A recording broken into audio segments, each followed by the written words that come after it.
23వ డివిజన్లో ఇళ్ల పట్టాలు భూ హక్కు పత్రాల పంపిణీ కార్యక్రమంలో మాజీ మంత్రి మరియు శాసనసభ్యులు శ్రీ బాలినేని శ్రీనివాసరెడ్డి గారు మాట్లాడుతూ కుల మత పార్టీ భేదాలు లేకుండా అర్హులైన వారందరికీ ఇళ్ల పట్టాలు అందజేస్తున్నామని, ఇళ్ల పట్టాలతో పాటు దంపతులకు బట్టలు పెట్టి ప్రజలు సంతోషంగా ఉండాలని, ఇక ఒంగోలులో ఎప్పటికీ గుడిసె అనేది కనపడకూడదని, ఇంకా 5,000 ఇళ్ల పట్టాలు ఇచ్చేందుకు సిద్ధంగా ఉన్నామని, అర్హులైన ప్రతి ఒక్కరూ అప్లై చేసుకోవాలని, తప్పకుండా అందరికి ఇస్తామని, రాబోయే ఎన్నికల్లో నన్ను ఆశీర్వదించమని ప్రజలను కోరారు.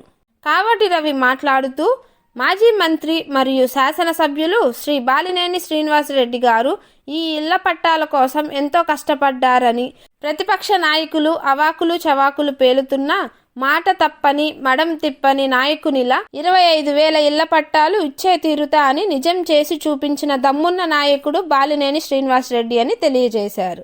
ఈ కార్యక్రమంలో 23వ డివిజన్ కార్పొరేటర్ ఇంతేజార్, కావటి రవి, సయ్యద్ జలీల్, అన్వర్, జుబేర్, ఆసిఫ్, కలాం, ఇద్రీస్, జియావుల్, కృష్ణ, హిదాయతుల్లా, క్రాంతి, ఫిరోజ్, ఇస్మాయిల్, శశి, రాజు, మున్వర్, 23వ డివిజన్ సచివాలయ సిబ్బంది మరియు వాలంటీర్స్ పాల్గొన్నారు.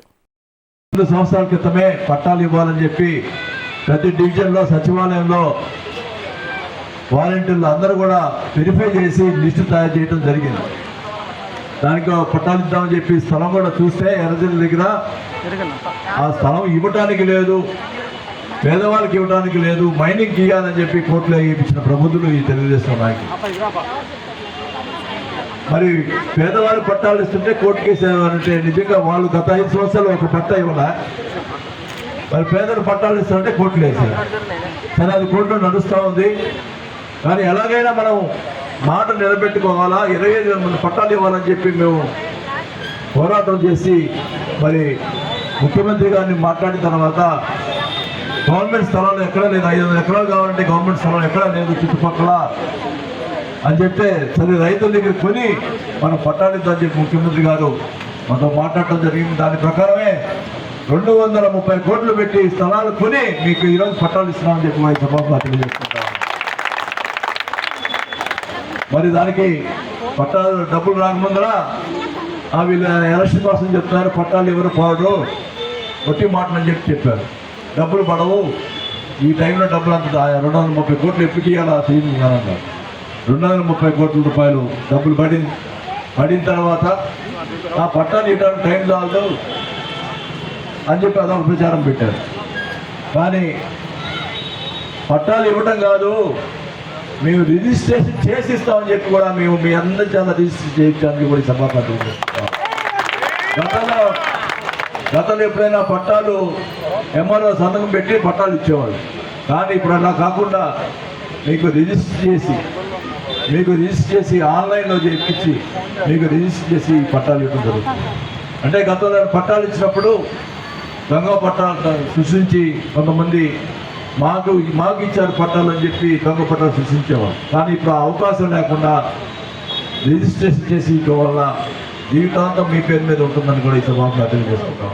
డివిజన్ నందు దాదాపు 2 సంవత్సరాల క్రితం ఇక్కడ మన యువ నాయకులు బాలినేని ప్రీత్ రెడ్డి గారు వచ్చి భరోసా పత్రాలు ఇవ్వడం జరిగింది. మరి 2 సంవత్సరాల నుంచి కూడా ఎంతో ఆశతో పట్టాల కోసం భరోసా పత్రాలు ఇచ్చారు. పట్టాలు రాలేదని చెప్పి మీరంతా ఆతృతో ఎదురు చూశారు. మరి మీ అందరి ఆశ కోసం, మీ అందరి సంతోషం కోసం, మీ అందరి ఆనందం కోసం వాసన్న ఈ పట్టాల కోసం ఎంత శ్రమించారు అంటే నిజంగా ఇంత కష్టపడటం ఆయన రాజకీయ జీవితంలో ఎప్పుడు చూడలేదు. ఎలక్షన్ ఒక్కసారిగా దగ్గర పడుతుంది, కోడ్ వచ్చేస్తుంది అంటారు.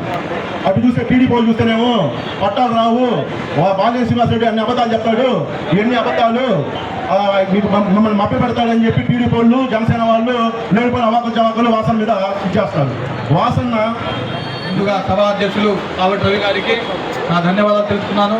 అలాగే 23 ప్రజలకి పట్టాలు ఎవరైనా పొందారో అందరికీ ముందుగా వాసన తరఫున నా తరఫున ధన్యవాదాలు తెలుపుతున్నాను. వేదిక నుండి పెద్దలు అందరికీ ధన్యవాదాలు తెలుపుతున్నాను. వాసన్న తరఫున మన వాసన కృషి వల్ల మన డివిజన్కి 307 పట్టాలు వచ్చినాయి. ఎవరైతే పట్టాలు అర్హులు ఉన్నారో వాళ్ళందరూ వచ్చినాయి. అలాగే రానున్న రోజులు ఇంకా వాసన ఇంకోసారి గెలిచి మినిస్టర్ అయ్యి మన డివిజన్ అభివృద్ధికి ఇంకా కృషి చేస్తారని తెలుపుకుంటూ సెలవు తీసుకుంటున్నాను.